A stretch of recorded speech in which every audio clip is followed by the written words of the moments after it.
The day after the funeral, when the last bouquet of lilies had withered and the sympathy calls had grown silent, I finally gathered the courage to open the safe in Martin's office.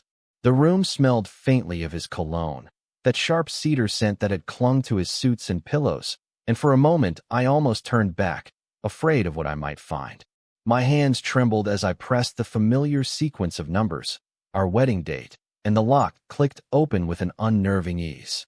Inside, beneath neatly stacked envelopes of old insurance documents and a folder of tax returns, lay a thick leather-bound journal with no title on its spine. It was heavier than it looked, and the pages crackled like they had been waiting for air. My husband, the man I thought I knew for 17 years, had kept a secret diary. At first, I told myself it was innocent, perhaps a place where he wrote about work frustrations or his endless battles with insomnia. But when I opened to the first page, dated nearly 6 years ago, my blood turned cold. The handwriting was unmistakably his, elegant yet slightly hurried, but the words carved into the page were not the words of the gentle man I buried 3 days ago. She suspects nothing. The meetings must remain hidden. If the truth comes out, everything unravels. I reread the line until the letters blurred. She suspects nothing. Did he mean me? A sudden chill crept through me, though the room was warm with afternoon light. My pulse hammered as I turned to the next entry. June 14th. The rendezvous went smoothly. I told her the funds would come through, but the pressure is mounting. If she ever speaks, I'll lose it all. I slammed the journal shut as though the words might leap out and accuse me of being foolish, blind. My Martin, the man who kissed my forehead every morning before work, had been living another life. My first instinct was denial. There had to be an explanation. Perhaps these were drafts for a novel he never mentioned, some half-finished story.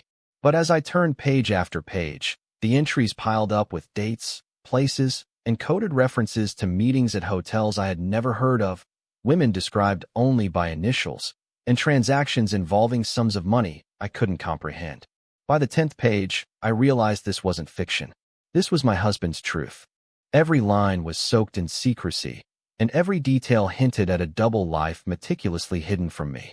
My breath came shallow as I stumbled to the kitchen, journal clutched to my chest, and poured myself a glass of wine though it was barely noon.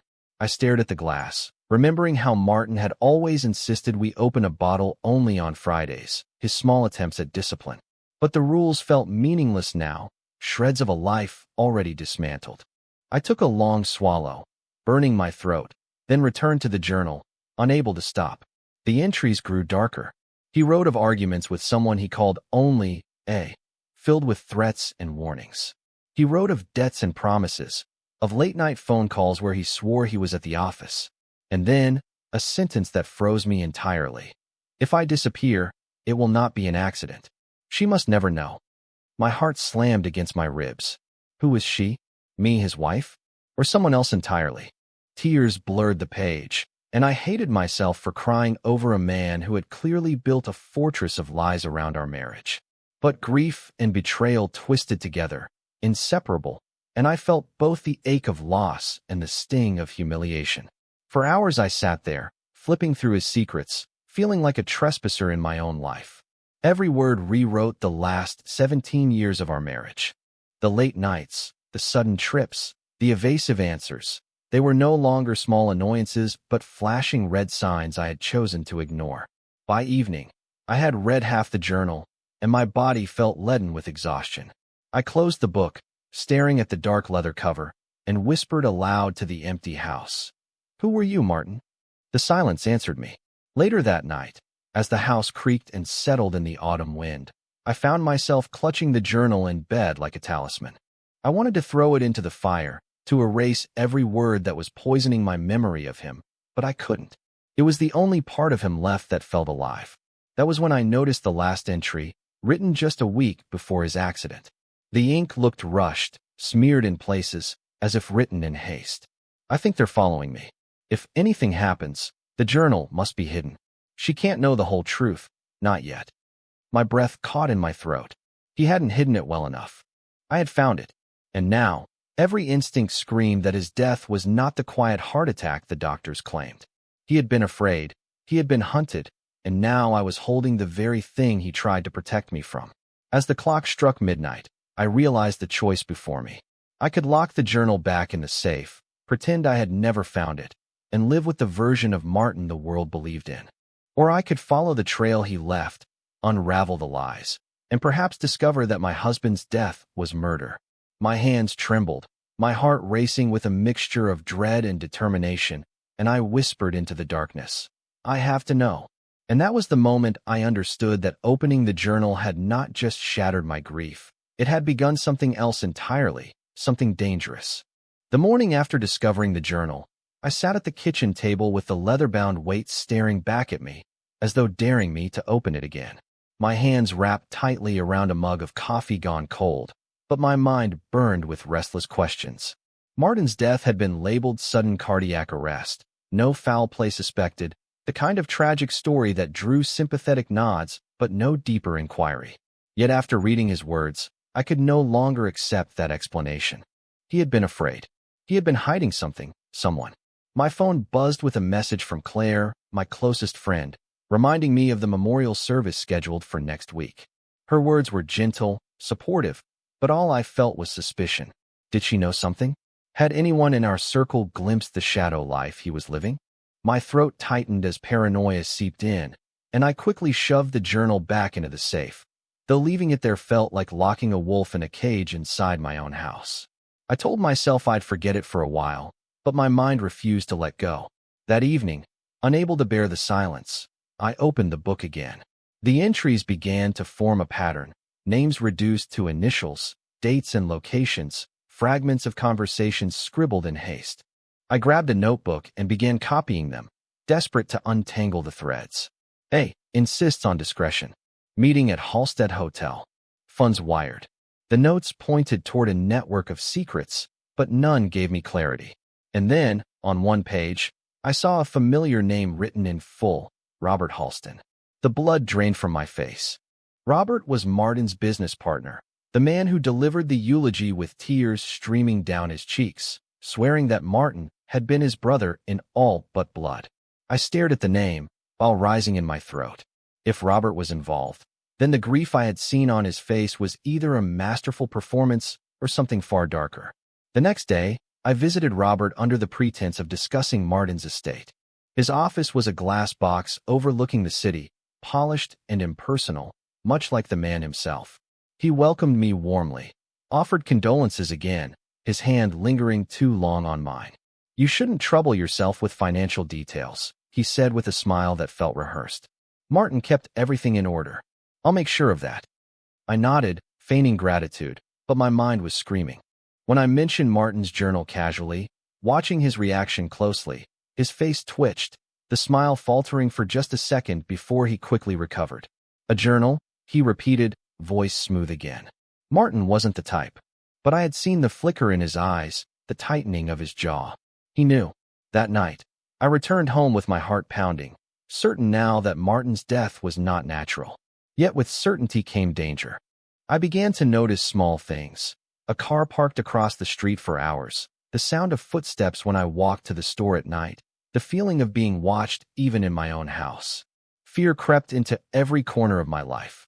One evening, I confided in Claire, unable to carry the burden alone. She listened silently, her eyes wide, as I recounted the journal and my suspicions about Robert. When I finished, she shook her head, her expression unreadable. "You're grieving," she said softly. "You're seeing ghosts where there are none." Her dismissal cut deep, but I saw the nervous tapping of her fingers against her glass, the slight tremor in her hands. She was hiding something too. That night, I dreamed of Martin's face, half in shadow, half in light, his mouth moving soundlessly as though trying to warn me. I woke drenched in sweat, the journal lying open on the nightstand as though it had placed itself there. I turned to the most recent entries, desperate for guidance, and found a passage that sent a shiver through me. If Robert learns I've written it all down, he'll silence me. But the truth is bigger than him. She will understand one day. My vision blurred. Martin had written these words for me. He knew I would find the journal, and he had wanted me to piece together the truth. The following morning, as I walked to the car, I noticed my tires slashed clean through. Someone wanted to intimidate me, perhaps to stop me from digging further. But instead of retreating, anger rose in me. fierce and unrelenting. They thought I was weak, that I would crumble under fear. But grief had already shattered me, and what remained was something harder, sharper. I returned to the safe, pulled out the journal, and decided I would no longer just read, I would act. That evening, I booked a room at the Halstead Hotel, the one mentioned in Martin's notes, determined to see for myself what he had been hiding there. The hotel lobby was quiet, its marble floors echoing beneath my footsteps, the air thick with the scent of polished wood and faint perfume. I checked into a modest room, my heart racing with every step, then wandered the corridors, searching for anything that might connect to Martin's cryptic entries. Hours passed with nothing, and exhaustion pulled me back to my room. But as I slid the keycard into the door, a folded piece of paper lay tucked into the frame. My name scrawled across it in handwriting that wasn't Martin's. With trembling hands, I opened it. "You're in danger. Leave now before it's too late." My knees buckled, and I clutched the note to my chest, terror clawing at me. Someone knew I was here, someone watching, someone who knew about the journal.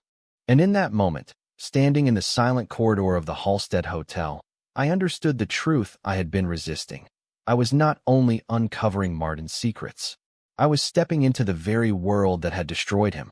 The note burned in my hand as though it carried not only words but a warning etched into my very skin.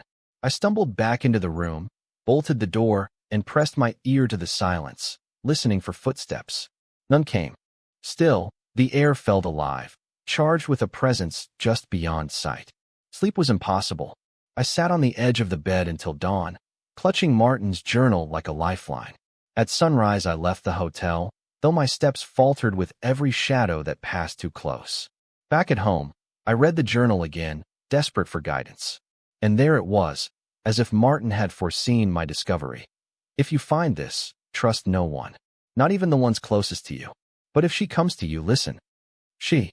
The word returned again and again, cryptic and unnerving. Who was she? Claire? Someone else? That afternoon, the doorbell rang. My heart pounded as I peered through the peephole and saw a woman I had never met. She was in her 40s, with sharp eyes, a scarf tied loosely around her neck, her expression urgent yet restrained.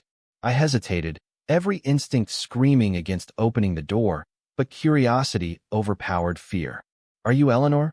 she asked the moment I cracked it open. My name sounded fragile on her tongue. "Yes," I whispered. "Who are you?" She glanced nervously down the street before stepping inside uninvited. "My name is Hannah. I knew your husband." My chest tightened, anger and suspicion rising at once. "If you're one of the women I began, but she raised a hand quickly, eyes fierce. "No, not like that. I wasn't his lover. I was his ally." The words hung in the air, strange and foreign. "Ally in what?" I demanded. Hannah's gaze softened, and she lowered herself into the chair at the kitchen table, pulling a notebook from her coat. Its cover was nearly identical to Martin's journal. She slid it across the table toward me. My hands trembled as I opened it. The handwriting was different, but the contents echoed the same strange shorthand, the same coded notes, the same undercurrent of fear. "He told me he didn't have long," Hannah said quietly. "That he was being watched, that Robert had crossed lines that couldn't be uncrossed. He trusted me to continue if anything happened to him." The room spun. "Continue what?" I asked, my voice brittle. "Exposing them," she said simply. "Robert and his associates. They weren't just running businesses. They were laundering money, covering crimes, pulling people into their orbit and discarding them when they became liabilities. Martin was in too deep, but he tried to pull out. That's why he's dead." The bluntness of her words shattered what little composure I had left. I wanted to scream, to deny, to run. But the journal in front of me, Martin's warnings, and the slashed tires told me she was right. "Why come to me?" I asked finally, my voice breaking. "Because he believed you were stronger than you realized. And because you're already in it now, whether you like it or not. If they think you have his journal, you're a target." My stomach clenched with fear, but beneath it pulsed something else, determination. For weeks I had drowned in grief, confusion, helplessness. Now the shape of the enemy was forming, and with it, a direction for my rage. Hannah outlined what she knew: Robert's offshore accounts, coded transactions, the meetings at the Halstead Hotel. But as she spoke, one thing became clear: her knowledge, though valuable, was fragmented. Martin's journal contained pieces she didn't have, and hers contained pieces I lacked. Together they painted a picture, incomplete but damning. Yet as our conversation deepened, I realized something chilling. Hannah was risking everything by coming here. If she was found, she would be silenced too. The weight of trust between us was fragile, a thread ready to snap. Still, for the first time since Martin's death, I didn't feel entirely alone. Days passed in a blur of whispered meetings and frantic note-taking. We spread both journals across my table, mapping connections, tracing names, uncovering a network of deceit sprawling wider than either of us had imagined. But the deeper we dug, the more dangerous it became. Strange calls came at night, silence on the other end. My email was hacked.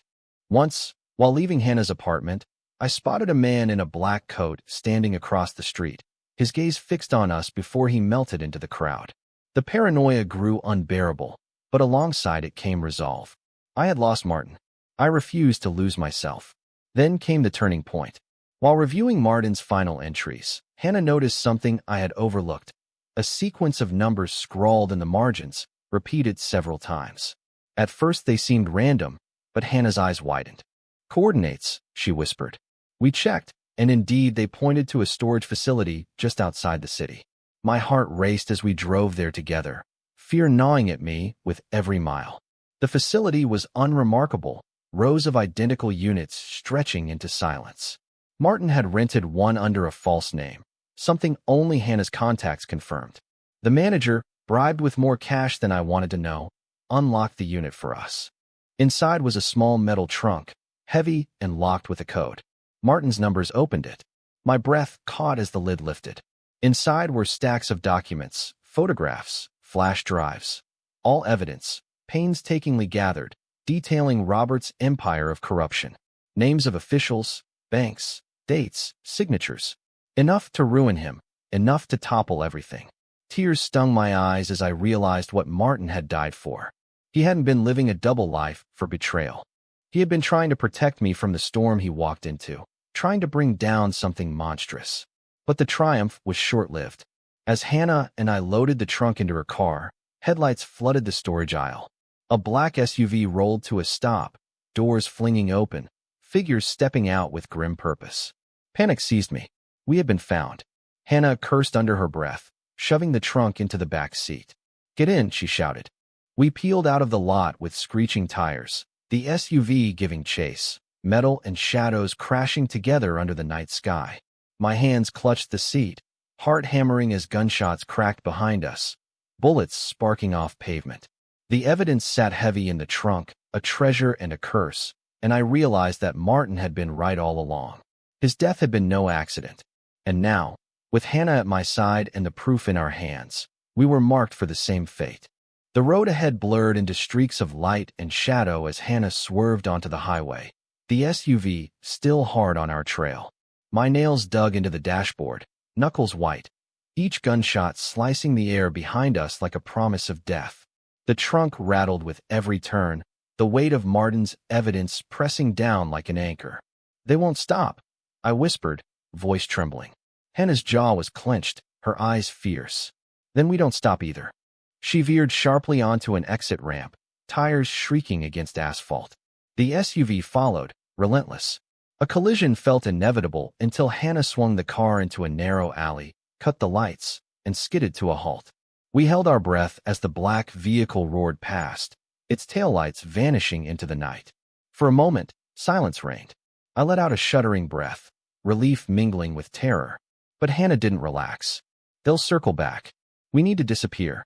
We abandoned the car, stashing it in a garage Hannah claimed belonged to a friend, and transferred the trunk into a beat-up sedan that smelled faintly of cigarettes and old leather. As we drove toward her apartment, exhaustion clawed at my body, but adrenaline kept me alert. Once inside, Hannah bolted every lock and pulled heavy curtains shut. Only then did we dare to open the trunk again, spreading its contents across her living room floor. The papers looked like ordinary business documents, contracts, bank statements, correspondence. But Hannah, methodical and sharp, highlighted names, cross-referenced signatures, and revealed the rot beneath the gloss. "These alone could bury Robert," she said, her voice low with awe. But if we misstep, we'll vanish before anyone sees them. I stared at Martin's handwriting in the margins, annotations of fear disguised as diligence. My throat tightened. He died for this, I said. We can't fail him. Hannah nodded grimly. But as the night dragged on, fatigue overwhelmed me. I drifted into uneasy sleep on her couch, journals clutched against my chest like a shield. When I awoke hours later, the apartment was too quiet.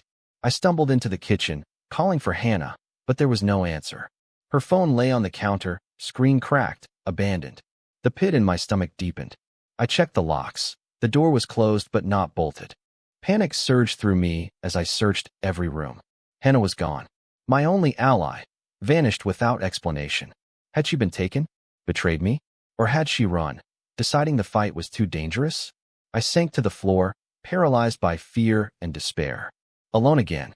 The collapse began then, though I didn't recognize it until later. Hours turned into a day. Calls to Hannah's phone went unanswered.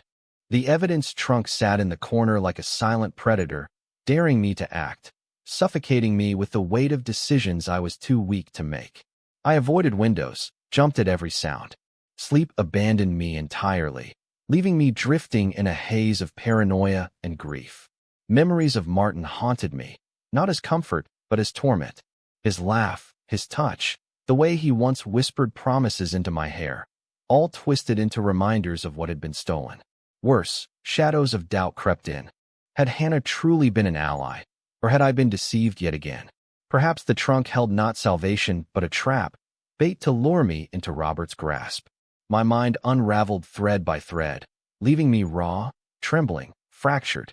On the second night, I heard footsteps outside the door. I froze, clutching Martin's journal to my chest. The knob rattled once, twice. Then silence. I didn't sleep again. By the third day, desperation replaced fear. I packed the journals and evidence into a suitcase, intent on fleeing somewhere, anywhere. But as I opened the door, I found an envelope taped to it. My hands shook as I tore it open. Inside was a single sheet of paper with Martin's handwriting. My breath caught. The date on the page was recent, too recent. You cannot trust her, it read. If you're reading this, she's already gone. Protect the journals. They'll come for you next. My knees buckled. Martin was dead. I had seen his body lowered into the earth. And yet here was his handwriting, undeniably his. The letter slipped from my hands, fluttering to the floor. The walls of Hannah's apartment pressed in, suffocating me. Questions swarmed. Had he somehow survived, or had someone forged this to torment me? Every certainty crumbled. Every truth dissolved into ash. My reality split open, fragile and unstable. That night, I wandered the city streets like a ghost, suitcase dragging behind me.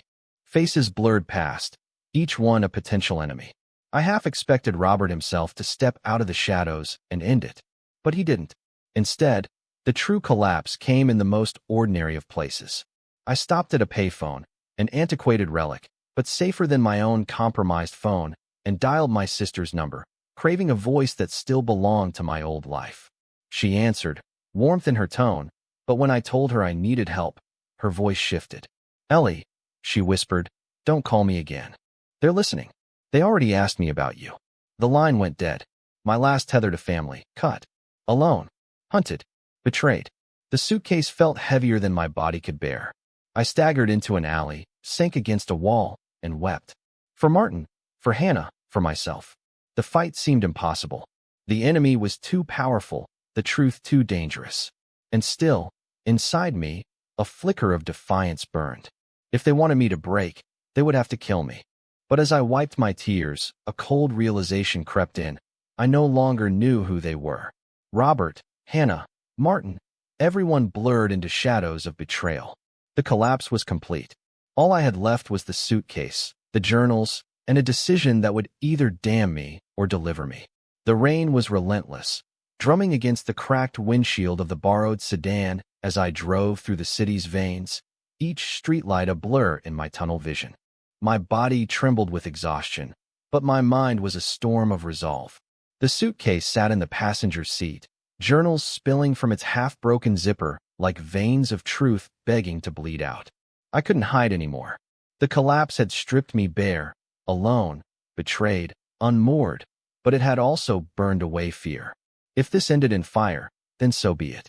I would not let Martin's voice vanish into silence. I knew where Robert would be. His empire thrived in shadows but demanded a crown. He couldn't resist the gala he hosted each spring, a parade of investors and officials dressed in silk and lies. A place where his mask shone brightest. I pulled up blocks away, heart hammering, and slipped into the night. The suitcase was heavy in my grip, but it felt less like a burden now, more like a weapon. The ballroom glowed ahead, its windows spilling light and laughter into the dark street. I pushed through the doors, uninvited, soaked with rain, drawing stares that slid across me like knives. But I kept walking, every step toward the center where Robert stood, polished in his tuxedo, glass of champagne in hand, the very image of untouchable power. His smile faltered when he saw me, but only for a flicker. Then he spread his arms as if welcoming an old friend. "Eleanor," he drawled, voice smooth as poison. How unexpected. Conversations around us stilled. Faces turned, curiosity sharpening into intrigue. I placed the suitcase on a table with deliberate force, the journals spilling into the glittering light. "You killed him," I said, my voice trembling but loud enough to cut through the hush. "Martin died because of you." A ripple of gasps moved through the crowd. Robert's smile never wavered. "Your grief has driven you to wild stories," he said. "Perhaps you should rest. Let me take care of things, like I always have." "Lies." The word cracked from my throat like lightning. I snatched up one of the journals, Martin's handwriting a weapon in my hands. These are his words. His evidence. Every name, every number, every deal you buried under blood. Robert's mask slipped, just slightly, a flash of fury beneath the veneer. He stepped closer, lowering his voice so only I could hear. "Do you think anyone will believe you? You are a widow drowning in sorrow, clinging to pages no one will care about. Walk away, Eleanor. Live quietly, and I may still spare you." But I couldn't walk away. Not anymore. I raised the journal high, my voice trembling but resolute. "This is the truth, and if none of you will read it, then you will at least hear it." I began to read aloud, Martin's words spilling into the ballroom. Names of politicians bought, companies gutted, threats made in smoke-filled rooms. Gasps turned into murmurs, murmurs into chaos. People pulled out phones, recording, streaming. The ballroom became a stage, and I its unwilling actress, but my voice did not falter. Robert lunged suddenly, snatching the journal from my hands, but too late. The damage was done. Guests backed away from him, eyes wide with suspicion, whispers rising like wildfire.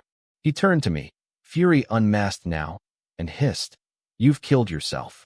Security rushed in, some reaching for me, some uncertain who to restrain. In that moment, Hannah's voice returned to me, her warning, her loyalty. Perhaps she had betrayed me, or perhaps she had been silenced. I would never know, but I knew what Martin would have wanted. I grabbed the suitcase, flung it open, and let the contents scatter like ashes across the polished floor. Journals, documents, photographs, all his secrets, all his crimes, spilling at the feet of men and women who once toasted him. "Let them judge you," I said. My voice was quiet now, but it carried. "Let the world see what you are." Robert's composure broke. He lunged again, this time not for the papers but for me, fingers like claws. The crowd shrieked. Security surged.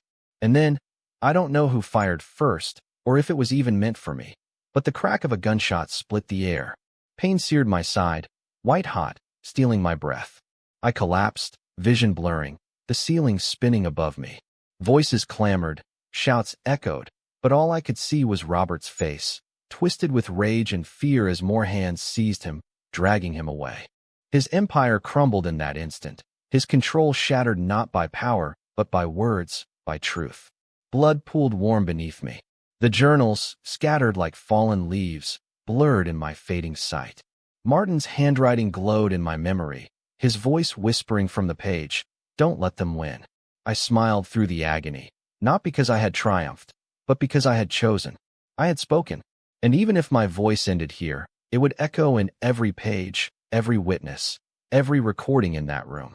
Darkness closed in, but I held on just long enough to whisper Martin's name into the storm. The first thing I registered was the smell, sterile, sharp, suffused with disinfectant. Then the faint rhythm of a heart monitor, steady but fragile. I opened my eyes to a blur of white light, a ceiling I did not recognize, and pain that throbbed deep in my ribs. I was alive. Against all odds, I was still here. A nurse leaned over, relief softening her tired face. "You're awake," she said gently. "You've been under for 2 days." The doctors weren't sure. Her voice faltered, but her smile tried to hold. 2 days. Long enough for the world to shift without me. Fear surged, stronger than the pain. "Robert," I rasped, throat raw. Her eyes flickered, and she adjusted the blankets without meeting my gaze. "They arrested him. It's complicated. The news hasn't stopped running with it. Your name, your husband's journals. You've set off something big, Mrs. Green. Bigger than you can imagine." I turned my head, the weight of that truth pressing down. On the bedside table sat a stack of papers, bound together by a trembling hand. Not the journals. Those were gone, confiscated, archived as evidence. But copies, transcripts. Someone had made sure I still had a voice. I reached for them, wincing at the pain, and let my fingers trace the words. Martin's words. His testimony. Tears blurred my sight. He had died with so much unsaid, but now his silence had been broken. Yet at what cost? Later, when the nurse left and the quiet returned, Hannah appeared. She looked older than the last time I'd seen her, shoulders bent beneath an invisible weight. Her eyes brimmed with guilt as she stood at the foot of my bed. "I didn't betray you," she whispered before I could speak. "They threatened me, Eleanor. They threatened my family. I tried to warn you, but I was too late. I'm so sorry." For a moment, I wanted to scream, to curse her for the loneliness, the collapse, the blood that now stained my hands as much as Robert's. But then I saw the tremor in her body, the same fear that had lived inside me for months. She had survived the only way she knew how. And hadn't I, too, compromised pieces of myself just to endure? I reached out, weak but steady. She grasped my hand and we wept, not in forgiveness, not in condemnation, but in recognition of all that had been stolen from us. Days turned into weeks. My wounds healed slowly, but the wound in the world, Robert's downfall, spread like wildfire. His empire collapsed under the weight of scrutiny. Officials who once praised him scrambled to distance themselves. Some fell with him, others slithered into the shadows. But power never dies, it only shifts. And as reporters hounded me, as strangers sent letters of gratitude and condemnation alike, I began to understand that exposing truth was not the same as ending corruption. Yet Martin's voice was no longer hidden. That mattered. When I was finally discharged, I returned to the empty house that still smelled faintly of him. Dust coated the furniture, and silence pressed down like a second skin. But on the kitchen table lay one last journal, one I hadn't noticed before. Its cover was cracked, its pages yellowed, his handwriting smaller, more hurried. It wasn't filled with evidence or secrets. It was filled with letters to me. Pages of apologies, of longing, of confessions that never reached my ears. He wrote of fear, of his double life consuming him, of love tangled with lies. And on the final page, scrawled in ink that had smudged with tears, he wrote, "If you are reading this, then I am gone. Forgive me not for the man I became, but for the silence I left behind. Break it. Speak, even if it costs everything. Our love was real, Eleanor, even in the shadows. Carry it into the light." I closed the journal with trembling hands, pressing it to my chest. My heart ached, but it beat with something more than grief. Resolve. Weeks later, I stood before a crowded auditorium, cameras blinking like eyes, journalists scribbling furiously. I held Martin's journal in one hand, not as evidence now, but as testament. My husband was not a hero. I began, voice steady though my palms sweated. He was a man who made mistakes, who lied, who lost himself in the dark. But he left behind something worth more than his sins, his truth. And truth, once spoken, cannot be buried again. The room was silent, breaths held, waiting. And for the first time, I felt no fear in their silence, only strength. When I stepped down, flashes blinding me, I knew this wasn't the end. Robert's fall was one battle in a war that would never end. There would always be another Robert, another empire of rot. But there would also be journals, voices, fragments of resistance. And I would carry Martin's, not as a widow chained to the past, but as a witness, a survivor. That night, Alone in the quiet house, I lit a candle beside Martin's final journal. Its flame flickered, fragile but unyielding, much like my own heart. I whispered into the shadows, not as prayer, but as promise. I broke the silence. I will keep breaking it. The candle's flame danced, and for a moment, I swore I heard his voice in the rustle of the pages, no longer a ghost, but a memory finally at peace.